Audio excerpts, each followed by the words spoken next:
U.S. stocks and dollar plunge as Trump attacks Fed Chair Powell. U.S. stocks and the dollar plunged again as President Donald Trump intensified his attacks on the U.S. central bank boss, calling him a major loser for not lowering interest rates. In a social media post, Trump called on Federal Reserve Chair Jerome Powell to cut interest rates preemptively to help boost the economy, saying Powell had been consistently too slow to respond to economic developments. There can be a slowing of the economy unless Mr. Too Late, a major loser, lowers interest rates, now, he wrote.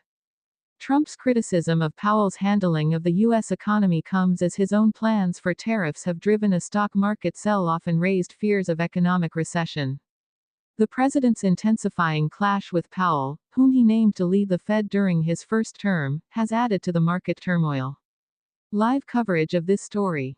The S&P 500, which tracks 500 of the biggest U.S. companies, fell roughly 2.4% on Monday. It has lost roughly 12% of its value since the start of the year.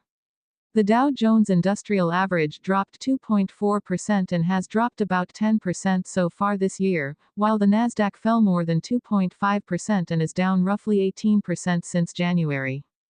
However, on Tuesday, trading on most major stock indexes in the Asia-Pacific region was subdued. Japan's Nikkei 225 closed around 0.1% lower, and the ASX 200 in Sydney closed around 0.3% lower. Hong Kong's Hang Seng closed about 0.3% higher. In European early trading, the UK's FTSE 100 stock exchange was marginally lower by about 0.05%, while Germany's DAX was down around 0.5% and France's CAC was down 0.6%.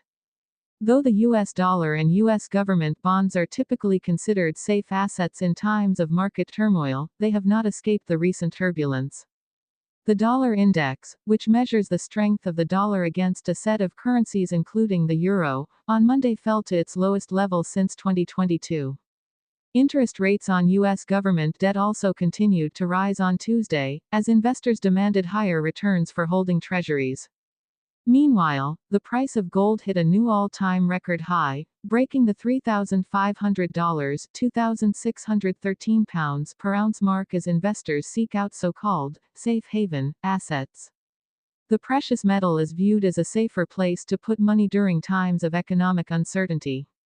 Susanna Streeter, head of money and markets at Hargreaves Lansdown, said as well as tariffs, gold's appeal had also increased due there being no long-term resolution in sight for conflicts around the world, particularly in Ukraine and Gaza.